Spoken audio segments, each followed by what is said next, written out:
The events of last night, these appalling scenes, were captured from many angles as they unfolded. And now the details of what happened first are becoming clearer too, on how and why this car was here, on a street meant to be closed, packed with celebrating Liverpool fans.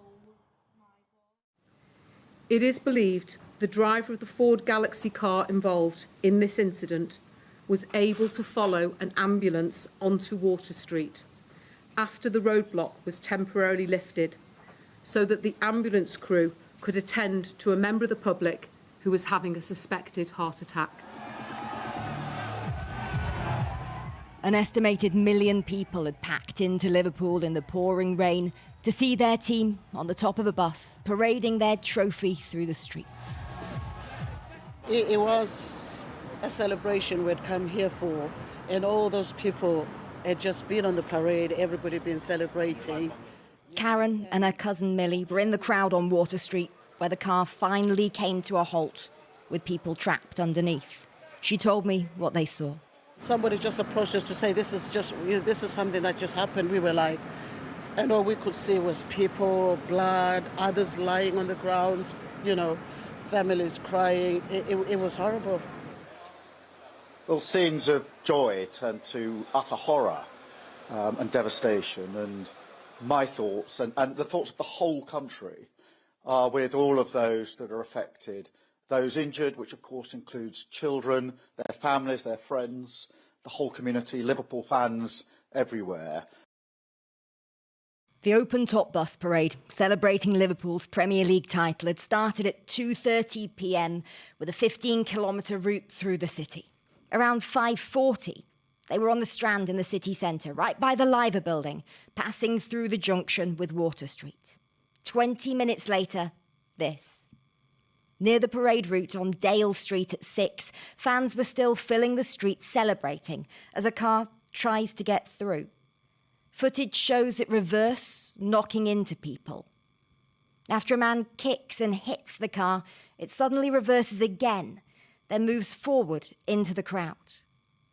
Another video from a different angle shows some people trying to open the door of the car. As it drives off again, we see the back windscreen has been smashed. The car keeps going, past the town hall and onto Water Street. Then, moments later, this happens. Oh my God! What the f***? We see people all around the car when it speeds up, throwing some of them into the air. Footage filmed from a window above shows the car seeming to swerve into more people before coming to a halt. Quickly, it's surrounded by people who've been here for the parade and police. In footage we've decided not to broadcast, it's clear there are people trapped under the vehicle. One video shows the car with its windows broken and a police officer on the inside with others surrounding it as more emergency workers arrive and rush towards the injured. This video appears to show someone being put in the back of a police van. It's been suggested online he's the driver of the vehicle. Today, as this street remained closed for the police investigation, it was confirmed a man arrested at the scene is being held on suspicion of attempted murder, dangerous driving and drug driving. Last night, less than 2 hours after the events, a statement from Merseyside Police described the suspect as a 53-year-old white British man from the Liverpool area. I think they've learned from last year's Southport horrendous attacks that, creating those communication vacuums create, opportunities for the far right to try and divide our city. Another question asked by many, how was no one killed? That relief expressed alongside well wishes to those affected. 65 people were injured, including children. Some people are still in hospital and are said to be recovering. A number of thoughts go through my head. First of all, the shock of yesterday, and then, you have to come to terms with that. Then there's a bit of relief that nobody was killed because there could have been fatalities. And then there's hope, and the hope is that those people in the hospital can recover quickly and then get over not just the injuries, but the trauma of what they've been through. What happened here, where a celebration so quickly turned to confusion and chaos, to many tonight will still seem almost beyond belief. That it did happen means inevitably more questions will still need to be answered. And in the last few hours, Home Secretary Yvette Cooper has arrived here in Liverpool. She's expected to meet the City Region's Mayor, Steve Rotherham, and the Deputy Chief Constable of Merseyside. She's also meeting some of the first responders. Well, I'm joined now by Ian Byrne, the Labour MP for Liverpool West Derby. Thanks for coming down for us. I mean, what are your reflections just looking over there to the street where all this happened? It's sort of frozen in time, isn't it? As if it were yesterday there. Yeah, it's so difficult to put into words, really, considering the joy, what we've seen, and then to come here and see that, seeing his devastation. Yeah, it really is difficult. Yeah, it's quite emotional, really. What were your thoughts this time yesterday when nobody was quite sure what was going on? Well, I knew my two lads were down here. I knew we had family and friends down here as well. So you're wondering what has happened, and how could you process it? How can you go from such scenes of utter joy and jubilation, which is what we've seen outside my constituency office, and then we've seen the TV photos feed down here and seeing the city in all its glory, and then in a split second, we've seen a disaster like that. Yeah, it's difficult to really put into words, Kieran. You've seen some of the footage, presumably, which, as an MP for a region in this city must be really, really hard to watch. Yeah, because the city geared up for so much jubilation. We had nearly 1 million people coming in. It was going to be the city at its finest, and it was until 6 o'clock. It really was. It was a remarkable day, been a remarkable weekend. So yeah, I mean, where we are now, yesterday there were tens of thousands of people. Yeah. They were all stuck here pretty much after the incident, with a sort of vacuum of information for a little while. Yeah. How worried were you about misinformation, the sort of things people were reading online? Extremely worried. We can see it on the social media. We can see what was happening. We can see people who should be absolutely ashamed of themselves who were putting that into the public domain, knowing that there was people here trapped, wanting to get home. There was a lockdown in the city, and it's something people should reflect on, really. Were you concerned that that incident could have led to other incidents based on the sort of things that were being posted? No, absolutely. People are going to be panicking, trying to get to train stations, and to have that level of misinformation was really, really appalling, I thought, and really unnecessary, and it's just added to the distress of the whole situation. So in light of all that, then, how important do you think it was that the police so quickly released the suspect's ethnicity? And said he was a 53-year-old white man. I know, it's sad that we have to talk about this, but yeah, I think it was the right police there, handled it brilliantly. I think from the first responders on the scene, the emergency services, what they did undoubtedly saved lives, and then the police a couple of hours later had to do that because of the level of misinformation that was out there, which could have caused, as you said, major issues for the city and beyond.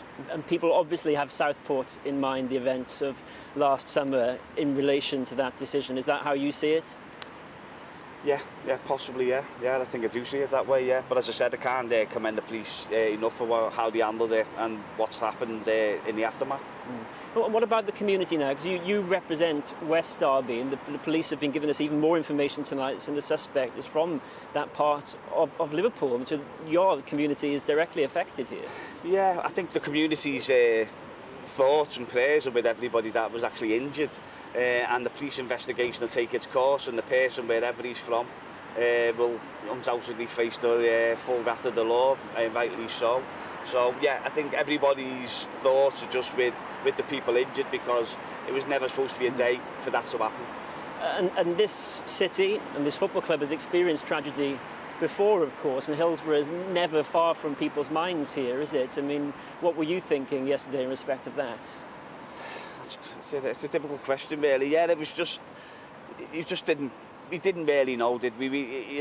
But as you said, you just thought, yesterday wasn't the day that we thought anything like that had happened. How can you legislate for what actually happened? How can you legislate for somebody doing that in scenes of such a joy and celebration, and just so many families, so many kids here from across the globe, actually, So yeah, it's difficult for the city to process, but we will do. We'll dust ourselves up. The investigations will happen, lessons will be learned, and then but I must say, and I've got to say this, I thought the city's response, on social media, people offering lifts, beds, helping people out when they knew they were trapped was absolutely fantastic. Absolutely. People really came together, didn't they? They did, yeah. Well, thank you so much for speaking with us, Ian Byrne, for giving us your time this evening. Thank you, much Jim. appreciated. Thank you. Well, joining me now is Peter Williams, a former Merseyside police inspector who lectures in policing at Liverpool John Moores University. You heard us discussing there the decision to release the ethnicity of the suspect pretty quickly yesterday evening. How different is that then from what's normally done in these situations? Yes, thanks, Kieran. It's a complete step change, and there are very good reasons for that, which is actually underpinned by a report by the recently published on the 7th of May by His Majesty Inspector of Constabulary Chief HMI Sir Andy Cook.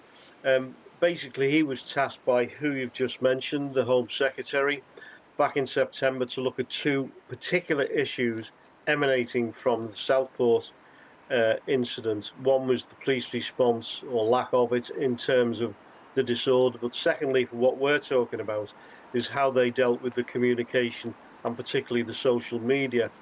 And they made a number of recommendations, and one of them is that there should be good communication, effective communication, which should be shared as quickly as possible with the public. And the idea of that is to prevent this vacuum, which we've just heard that commented upon, which has allowed social media, particularly in the incidents of Southport, to breed, so people are actually getting genuine information at an early stage. And if you look at last night, within an hour or so, police statements. And Peter, I mean, that report you mentioned from HM Inspectorate of Constabulary was expressly referencing countering false narratives. Do you think this is perhaps the first example of the police being more proactive in that sense? It's not I don't think it's the first example. I think it's a significant change, and as I say, I'll return to that word step change, because we have seen this before in the aftermath of Nicola Bulley. Now, if you viewers will remember the Nicola Bulley investigation, when that lady went missing and she was traced, unfortunately she fell into the water some weeks later. And initially, the social media was taken over by some well-meaning people, perhaps, who were prepared to share their opinions on how Lancashire Police should deal with the investigation. That effectively was amplified, escalated, and took over the investigation. Yeah. As a result of that, Peter, the then Police and Crime Commissioner ordered a inquiry into that. Let me just ask you, Peter, if you mean there is concern in some quarters that this sets a precedent that whenever something like this happens, people are going to expect to know the ethnicity of the suspect right away. Is that even possible? Well, I think Ian Byrne summed it up when he said it's we shouldn't. It's disappointing we've got to do that, but we have. But I think releasing the antecedents in the way that it did, normally in this case it would have just been a 53-year-old male has been arrested, and that would have been that. But in the report by Andy Cook, he's very explicit in so much that it should be good practice for what can be shared, and not everything can be, Kieran. But don't forget, because the likelihood is there's going to be due process involved here. So the police are walking a fine line as to what they can actually share without prejudicing any future trial. But what can be shared with the public and effectively on social media should be. And I think we've seen that now with Merseyside Police. Statement within an hour, press conference within 4 hours of the incident, and within 24 hours of the incident, we've seen a second press conference which has provided further information. So on that regard, they're following the advice and the recommendations to the letter. Peter Williams, thank you so much for speaking with us. We appreciate it. Thank you.